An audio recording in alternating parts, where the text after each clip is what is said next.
Assalamualaikum warahmatullahi wabarakatuh. Jumpa kembali di channel YouTube ini bersama saya Nandang Soerman.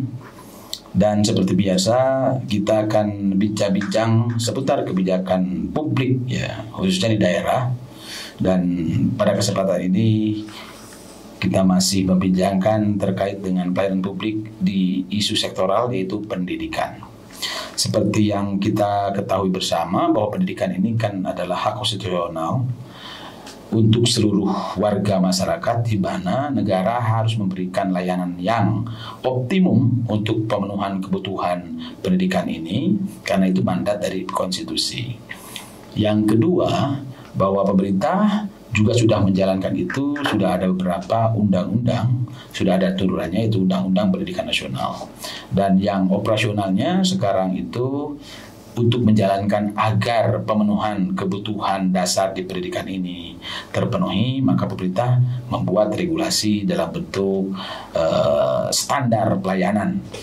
Cuman yang baru diterapkan oleh pemerintah itu standar pelayanan yang minimal, yaitu SPM. Ada SPM pendidikan. Oke.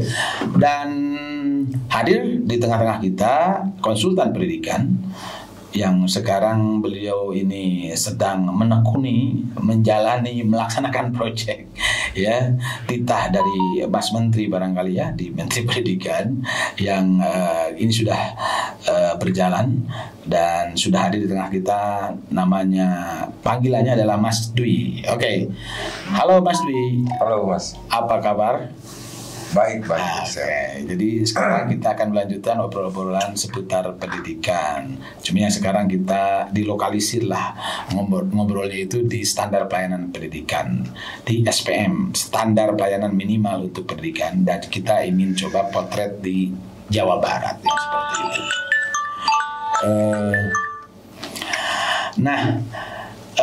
Kawan-kawan sekalian, kita ingin menggali bagaimana sih potret pendidikan.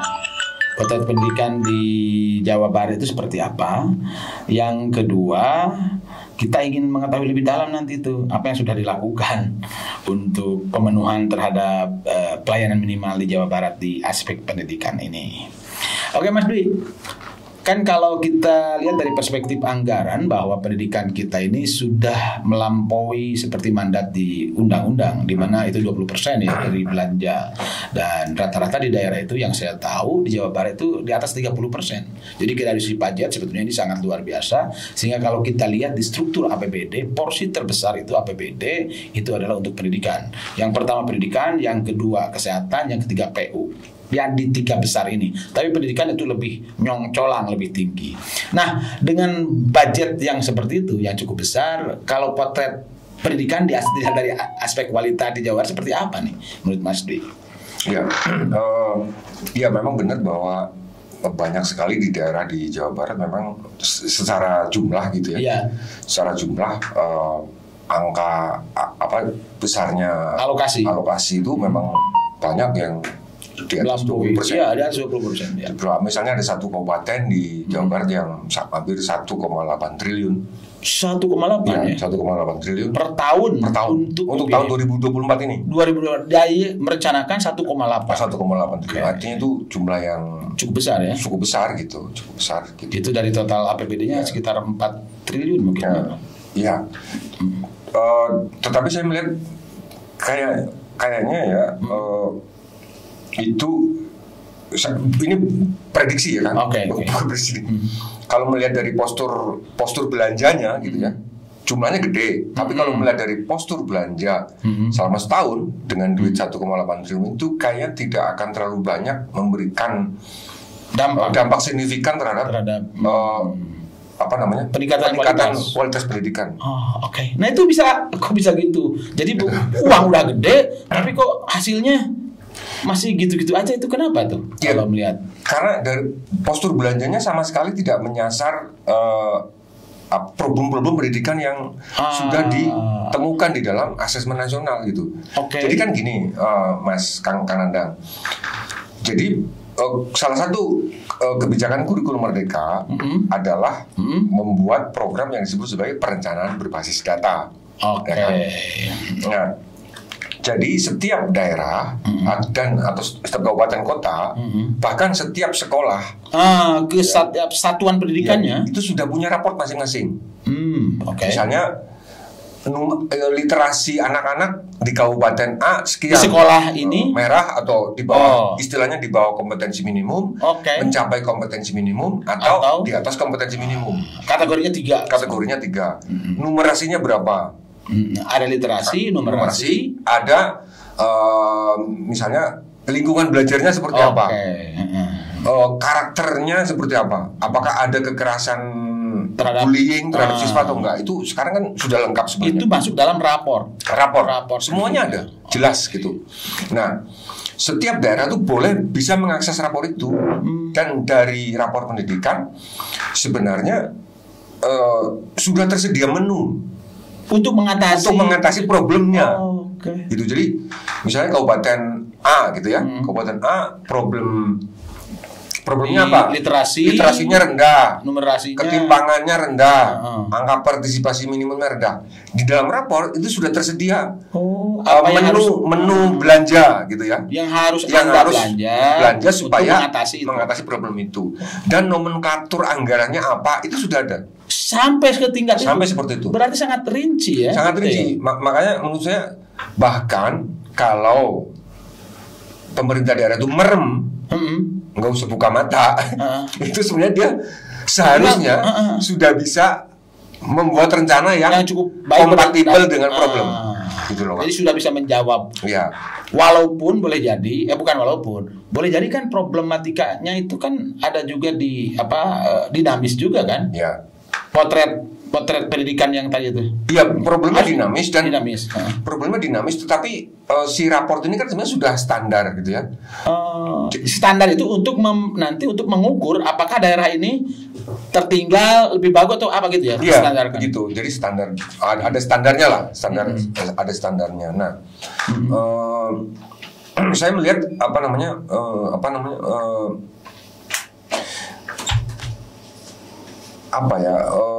kayaknya memang kabupaten itu tidak punya niat ya, Mas. Ini menarik. Padahal kan itu kewajiban. Coba bayangkan ya. Aturan sudah ada, ya kan? Menu sudah ada. Duitnya ada. Daftar belanja sudah ada. Duitnya sudah ada. Jadi apa yang menjadi? Jadi apa persoalannya? Menurut saya sih nggak ada niat. Satu. Dan ada niat atau karena terlalu rendah memahami itu? Mungkin pemahamannya agak belum cukup paham gitu ya. Karena mungkin sudah biasa dengan belanja yang biasa-biasa itu. Iya, satu itu. Yang kedua sudah inilah. Yang kedua memang kalau saya melihat regulasi Kang ya, regulasi sebenarnya setiap daerah di Jawa Barat itu sudah punya peraturan bupati tentang standar pelayanan pendidikan. Tetapi saya cek itu seluruh kabupaten kota ini saya bisa pastikan di Jawa Barat itu masih menggunakan standar lama, Kang. Oke. Karena SPM ini kan ada yang paling baru Permendagri nomor 59 tahun 2021. Sedangkan peraturan bupati yang menyangkut standar pelayanan minimum pendidikan di daerah itu masih merujuk tahun 2018. Gitu. Jadi mungkin ada hambatan regulasi gitu ya. Itu. Dan kemudian ini kemampuan membaca dan menganalisis rapor pendidikan itu juga rendah sih kan. Itu di level mana tuh di dinas? Di level dinas ya. Bahkan kan itu setiap dinas ada operator. Ada operator untuk harusnya membaca, menganalisis data-data rapor, kemudian menyusun rekomendasi kegiatan apa kepada kepala dinasnya. Iya. Tapi mungkin itu proses komunikasi internal di dalam dinas mungkin yang masih macet ya. Mungkin masih macet. Kurang bagus lah yang gitu. Oke, jadi begitu nih suasana. Jadi suasana lebih banyak ada bagaimana mengatasi problematika atau hambatan-hambatan tadi masalah komunikasi, bagaimana kompetensi membaca, dan bukan dari aspek misalkan kan selama ini selalu di kita itu anggaran yang menjadi satu utama lah. Oh ini anggarannya kecil, tetapi sebetulnya bukan di masalah itu ya. Ya, bukan masalah itu. Oke. Duitnya ada, tetapi kompetensi perencanaan itu masih. Ada salah seorang seorang pejabat Bapeda Jawa Barat yang mengatakan bahwa masih formalistik gitu kan, istilah beliau formalistik. Jadi formalistik itu ngisi-ngisi format yang tersedia. Ngisi format yang tersedia, entah apa gitu. Dia nggak ngerti, yang penting isi aja. Pokoknya belanja gitu. Ibaratnya disuruh belanja besi gitu. Dan ada toko besi mana yang harus dibeli, kualitas besinya kayak apa, pakai duit dari kantong yang mana, itu sudah ada. Tapi kemudian tiba-tiba dia belanja ke toko buah gitu. Ibaratnya kayak gitu. Jadi tidak akan menyelesaikan kalau seperti itu. Jadi tidak presisi. Nah, yang dengan sekarang itu bagaimana potret untuk mengevaluasi dari aspek yang tadi, kesalahan costing atau kesalahan belanja sebagai pemerintah pusat atau pemerintah yang ini kan kabupaten kota nih. Ada nggak lembaga yang lebih tingginya secara vertikal? Nggak ada. Pemerintah pusat nggak punya kewenangan untuk sampai mengawal itu ya, karena nggak ada ya. Karena itu kan kewenangan. Nah, itu bagaimana untuk memastikan siapa di daerah yang paling bertanggung jawab? Kepala daerah yang bersangkutan. Kepala daerah. Karena itu kan kependidikan kan sudah diserahkan kepada daerah kan. Oke, dan dia kan konkuren, maksudnya kewajiban bersama. Karena daerah itu dia berkewajiban untuk di level pendidikan mana kan itu ya, di provinsi mana dan pusat yang mana. Sudah disebut sebenarnya. Sudah, oke, di undang-undang sudah sangat begitu. Sehingga memang si kepala daerah itu, yang tadi terkait dengan itu, jangan-jangan banyak kepala daerah yang tidak paham juga ya. Saya menduga begitu. Sehingga si kepala dinas kan bisa dalam tanda kutip ya ditipulah oleh kepala dinas ini karena dia tidak paham. Akhirnya dia nanti tidak berdampak terhadap peningkatan kualitas. Nah, kalau potretnya dari aspek yang tadi literasi, numerasi, dan satu lagi tuh entitas atau situasi lingkungan belajarnya itu pemerintah pusat kan menilai itu kan? Menilai itu setiap tahun. Setiap tahun. Jadi reguler. Ya, reguler melalui asesmen nasional, dan asesmen nasional itu yang pengganti ujian itu loh kan. Jadi sekarang tidak ada lagi ujian. Kalau ujian kan hanya menilai kamu bisa baca atau tidak, kamu bisa dan itu menjadi objeknya adalah di siswa. Sekarang enggak. Sebenarnya itu kelebihan kita sekarang. Kita punya potret pendidikan, siswanya kayak apa, gurunya kayak apa, lingkungan belajar di sekitarnya kayak apa, sampai ke orang tuanya. Itu bahkan karakter siswanya kayak apa, sehingga sudah diidentifikasi yang disebut dengan sekolah X ini siswanya seperti ini, bisa tawuran, bisa yang kemarin kan kita kaget, yang di Sumedang ada yang meninggal, yang kasus di Bogor kan yang dibacok gitu. Iya, betul. Padahal potretnya komplit sebenarnya Kang. Potretnya komplit potret yang disebut dengan. Jadi harus ada mitigasi dong, mesti bisa keluar mitigasi untuk mengatasi problem-problem, mengantisipasi maksudnya. Ya mengantisipasinya itu kepala daerah dan kepala sekolah satuan pendidikan sudah diberi itu tadi tools. Ya, menu toolsnya kan. Dan dia ada kan untuk di daerah Anda ini seperti ini loh. Numerasinya sekian, literasinya sekian, dan lingkungan belajarnya seperti ini. Dan kalau Anda mau sembuh atau Anda menikah, ini loh, ini menunya. Ini menu loh. Kalau di kesehatan ini loh, ininya hasil apa itu yang diagnosisnya dan ini resepnya. Beli di apotek mana. Oke. Dan di pendidikan kalau kita ibaratkan sudah ada. Bahkan sekarang ada standar bayar minimum kan berubah terus juga. Kalau dulu misalnya untuk di kabupaten kota itu 9 kan, sekarang menjadi 13 gitu. Jadi indikatornya. Jadi SPM itu. Ada PAUD, ada misalnya partisipasi sekolah anak PAUD untuk kesetaraan, SD, SMP dan sebagainya. Jadi ini lebih kepada masalah kapasitas ya, dan kompetensi, dan juga cara memahami terhadap itu. Di samping yang kecurigaan adalah political will yang disebut kepala daerah itu. Menurut saya kompetensi perencanaan, membaca data gitu loh. Itu masih. Iya kan. Sebenarnya program perencanaan berbasis data kan itu. Selama ini kan kepala daerah mungkin kalau membuat rencana ya sesuai suka-suka dia, berdasarkan bisikan. Dan selama ini kan tergantung berapa duitnya, nyusun perencanaannya. Nah sekarang dicoba berbasis data. Oke.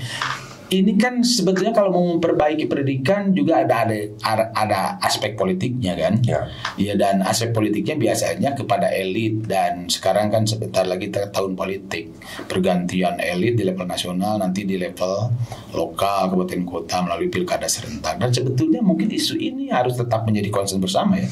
Harusnya gitu ya, harusnya